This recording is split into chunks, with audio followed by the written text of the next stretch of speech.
Hello दोस्तों, मैं आशीष शर्मा। आज आप लोगों को बताने वाला हूं संधियां, जो कि आपके हिंदी के टॉपिक में हर एक एग्जाम में आती हैं। ठीक है। और संधियां में मैं आप लोगों को ऐसी ट्रिक बताऊंगा जो आप लोगों को अलग से पढ़ने की जरूरत नहीं है। आप लोग यहीं पढ़िए और यहीं सीखिए। ठीक है। तो संधियां तीन प्रकार की होती हैं। तीन प्रकार। ठीक है।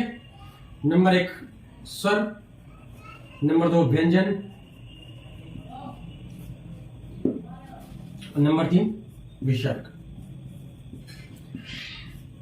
तो आप लोग पूरी वीडियो देखिए और मैं आप लोगों को ऐसी चीज ट्रिक बताऊंगा कि आप लोग इसी से सीख जाएंगे। अगर आप लोग बार बार रखते हैं, याद करने की कोशिश करते, याद नहीं कर पाते हैं, तो आप लोग यही सीख जाएंगे सारा। और आपको एक नंबर या दो नंबर आपके एग्जाम में क्वेश्चन कैसे आते हैं ये भी बताऊंगा, और किस तरह से पूछता है ये भी बताऊंगा। ठीक है। तो तीन प्रकार की होती है, स्वर, व्यंजन और विसर्ग। बात करते हैं स्वर संधि की। स्वर संधि। ठीक है। अब स्वर संधि क्या होती है? स्वर संधि मैं आपको बताता हूं। स्वर संधि क्या होती है? स्वर के साथ जो स्वर का विकार होता है, थोड़ा सा इंट्रोडक्शन दे रहा हूं ताकि आपको पता चले, उसके बाद मैं ऐसी रटा दूंगा आपको। स्वर के साथ जो स्वर का विकार होता है, ठीक है। तो ये तो आपकी डेफिनेशन हो गई। अब अगर बात करें संधि, संधि की पूछ लेते हैं कभी। संधि क्या है? दो समीप वर्ती वर्णों के मेल से होने वाले परिवर्तन को संधि कहते हैं। संधि कहते हैं। ठीक है।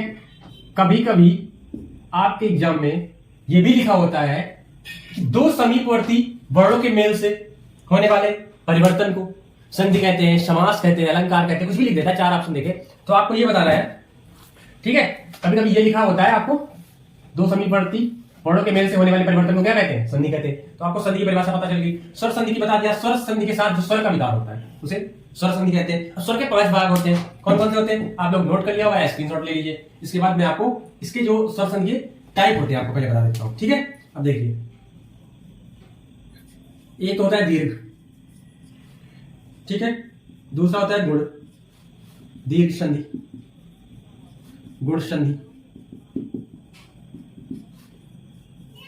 जड़ संधि, और इसके बाद आ जाता है वृद्धि और आयाम। ठीक है। तो ये हमारी जो संधियां हैं 5 प्रकार की होती हैं। कौन सी? स्वर संधि। और इसके साथ अब मैं आपको बताऊंगा, स्क्रीनशॉट ले लीजिए आप लोग। इसके बाद मैं आपको बताता हूं स्वर संधि की जो टाइप है। अब इनके जो बता देता हूं आपको। ठीक है। बिल्कुल ट्रिक के सहित आपको याद हो जाएगा सारा। ठीक है। स्वर संधि का जो टॉपिक है, अब इसमें से मैं आपको बताऊंगा दीर्घ संधि का। अब बात देखिए दीर्घ संधि की। ए दीर्घ संधि, दीर्घ संधि। ठीक है। दीर्घ संधि का मैं आप लोगों को बताता हूं। दीर्घ संधि अक्सर क्वेश्चन दीर्घ संधि से ही पूछे जाते हैं ज्यादातर। इसमें कंफ्यूजन होती है, तो इसलिए मैं आपको ट्रिक के साथ बताऊंगा कि आप लोग इस संधि को कैसे याद रख सकते हैं। ठीक है। आ ई उ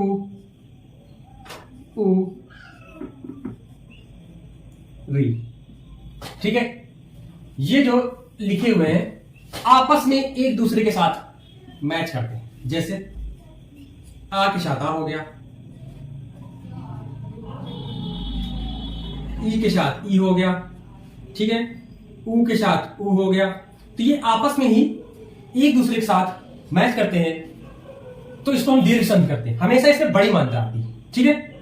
अब बड़ी मात्रा कैसे आएगी दीर्घ संधि में, मैं आपको बताता हूं। ठीक है। इतना नोट कर लिया होगा। देखिए, बहुत ही अच्छी ट्रिक है ये। अगर मैं बात करूं आ के साथ आ की, देखिए, देव धन अधिपति, ठीक है, आगे साथ आ छोटा, देव धन अधिपति, तो क्या हो जाएगा देवाधिपति। अब क्वेश्चन कैसे आ जाता है, या तो वो कह देता है देवाधिपति, इसका संधि विच्छेद बताओ, तो आपको ये बताना होगा, या क्वेश्चन ये दे देता है देव धन अधिपति, तो आपको पूछ देता है इसकी संधि विच्छेद क्या होगी बनी हुई तैयार, तो आपको ये बता देना है, ठीक है। अब इसमें कैसे पता चलेगा, अगर ये लिखा हो तो हमेशा दीर्घ संधि में क्या होता है, दीर्घ संधि में हमेशा बड़ी मात्रा होती है, बड़ी मात्रा, ठीक है। आप बीच में देखेंगे, पढ़ेंगे, समझ जाएंगे, बड़ी मात्रा होगी तो वो क्या होगी, दीर्घ संधि होगी, ठीक है। जैसे बात करें अभी ईस्ट, ठीक है। अब इसमें कैसे आ जाएगा, अभीष्ट, ठीक है, अभीष्ट, ये बड़ी मात्रा अभीष्ट। अब इसमें भी क्या हो गया, ई प्लस ई, यानी छोटी छोटी, यानी जो मैंने अभी आपको बताया था, आ बड़ा आ, ई उ री, ये एक दूसरे के साथ आपस में समान वर्ण जो होते हैं, समान स्वर, वो मिलके बनाते हैं दीर्घ संधि। और उसमें हमें देखना होता है मात्रा, अगर हमें ये दे दिया है सीधा जैसे देवाधिपति, तो हमें मात्रा देख लेनी है, बड़ी मात्रा दी जाएगी, हमेशा बड़ा रहेगा तो वो दीर्घ संधि आएगा, ठीक है। अब इसके बाद बात करते हैं गुण संधि की। तो दीर्घ संधि से आपने ये सीखा, मात्रा बड़ी रहेगी, ठीक है, बहुत ही अच्छी, ठीक है, आप देखेंगे तो कर ले जाएंगे। इसके बाद बात करते हैं गुण संधि। गुण संधि, गुण संधि में क्या होता है, गुण संधि में मैं आप लोगों को बता दूं। अब इसमें बात करें तो अ और आ, इनके साथ क्या होता है, ई उ री, ये आ जाएंगे, ठीक है। आ और बड़े आ के साथ आप ये अलग अलग, या री, तो क्या होगा, तब हमारी गुण संधि होगी। अब ये कैसे पता चलेगा, अभी मैं आपको बताता हूं, ये कैसे, बहुत ही शानदार सी और सरल ट्रिक है। चलिए मैं ट्रिक बता देता हूं आपको। इसमें क्या रहेगा, ए ओ, ये दिख रहा है, ये आपको दिख रहा है। इसमें क्या रहेगा, एक मात्रा रहेगी हमेशा, कौन सी, ये वाली और ये वाली, ठीक है। ये मात्राएं आप ध्यान रखना, ये मात्रा गुण संधि की है, एक सिंगल मात्रा जो रहेगी ए की और ओ की, ठीक है। इससे हमारी गुण संधि की पहचान हो जाएगी। अब देख लीजिए, मैं आपको एक चीज बताता हूं, ठीक है। देव इंद्र, ठीक है, यहां पे क्या आ रहा है, आ, और यहां पे ई। अब यहां पे ये देखिए, आ के साथ ई आ गया, ठीक है, और मात्रा क्या हो गई, यहां पे क्या हो गया, देवेंद्र, ठीक है, सिंगल मात्रा आएगी, ये देखिए सिंगल मात्रा आ गई, ठीक है। तो ये गुण संधि में क्या होता है, ए और ओ, यानी एक सिंगल मात्रा आपको देखने को मिल जाती है। इस तरह से अगर लिखा हुआ है देवेंद्र, ठीक है, तो देवेंद्र अगर लिखा हुआ है तो आप आसानी से इसको बता सकते हैं। जैसे लिखा होगा नरेश मान लो लिखा है, अगर इसका संधि विच्छेद पूछे तो क्या होगा, आप देख पता चल जाएगा आपको गुण संधि है, ठीक है। गुण संधि है तो आप क्या करेंगे, नर ईस, ठीक है, तो क्या हो गया, आ और ई, ठीक है, आ और ई, नरेश। तो आपको इसमें यह याद रखना है, दीर्घ संधि में हमेशा मात्रा बड़ी रहती थी, क्या, बड़ी मात्रा रहती थी, आ, ठीक है, हमेशा आ की मात्रा रहती थी बड़ी, और यहां क्या है, ए और ओ की मात्रा है दीर्घ गुण में। अब इसकी बात करते हैं जड़ संधि। आप लोग नोट करते रहिए, नहीं नोट किया होगा तो आप इस वीडियो को बैक करके दोबारा से स्क्रीनशॉट भी ले सकते हैं। अब बात करें जड़ संधि की, जड़ संधि, ठीक है, जड़ संधि। जड़ संधि में आपको वैसी ही एक ऐसी ट्रिक आपको फिर से बता देता हूं, या वा या रा, ये तीन शब्द ध्यान रख लीजिए, इनसे पहले आधा शब्द होगा, आधा शब्द होता है, ठीक है। अगर ये आधा शब्द हो तो समझ लीजिए जड़ संधि। कैसे, देखिए, यद्यप,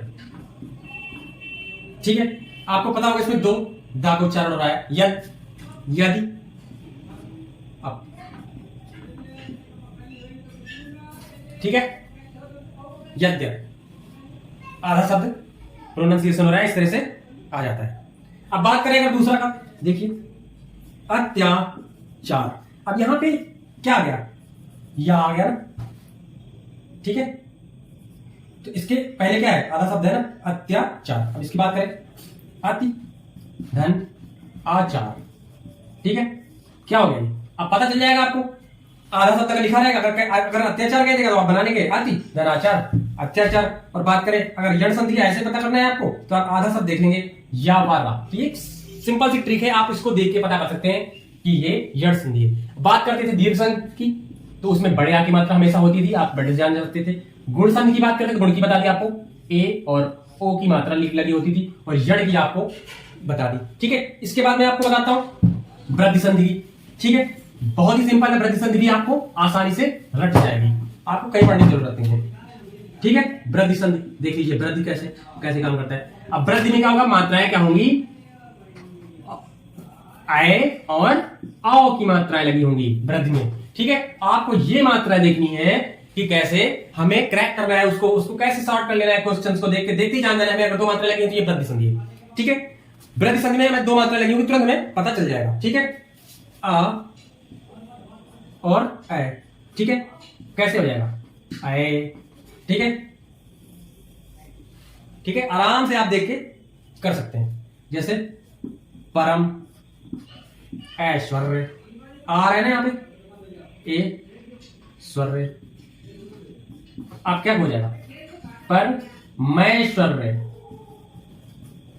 ऐ की मात्रा आ गई ना, ये आप इस तरह से देख के जान सकते हैं। बहुत ही सिंपल है, आपको आसानी से याद हो जाएगा, ठीक है। अब बात करें, अगर इसी की एक और देख लीजिए, महा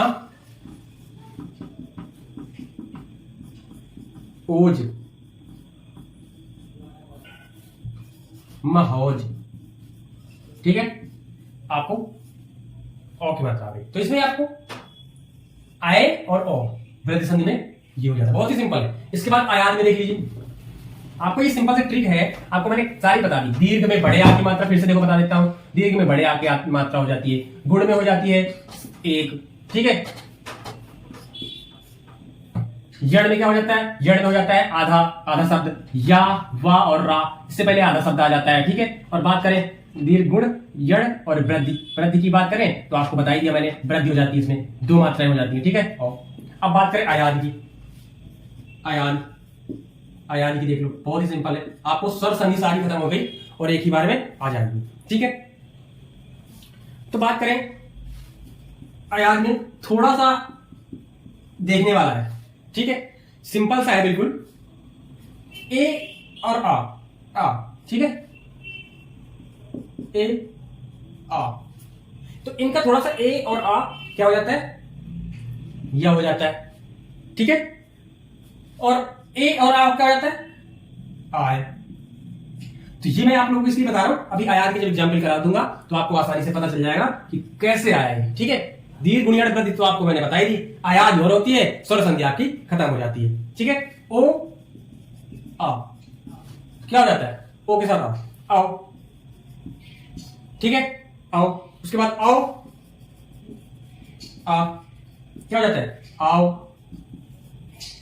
तो ये हमारी ए और आ का या हो जाता है, ए आ का हो जाता है आए, ओ आ का हो जाता है आओ, ओ आ का हो जाता है आओ, ओ यानी वृद्धि हो गई, क्या मात्रा में वृद्धि हो गई, ठीक है। अब बात करते हैं इसके एग्जाम्पल की, ठीक है। से यन क्या हो जाता है, सयन, ठीक है। ए हो गया, ये देखिए ए आ गया, और या आ हो गया, ठीक है। इसको क्या हो गया, सयन, ठीक है, आसानी से पता चल जाएगा। पाओ, धन, अक क्या हो जाता, आओ की मात्रा है ना, ये आओ, ये दिख रहा होगा मात्रा ना, और ये आ गया आओ, तो क्या हो जाएगा, पावक, ठीक है। आयात इतनी सिंपल है, बस कुछ भी नहीं है। आयात में आपको एक आय के साथ या हो जाता है, एक आ के साथ आय हो जाता है, ओ के आ के साथ आ हो जाता है, ओ आ के साथ आ हो जाता है, ठीक है। आपको बता दिया, ए आ के साथ हो जाता है आ, ठीक है, शयन, ठीक है। आपको स्वर संधि आपकी सारी कंप्लीट हो चुकी है।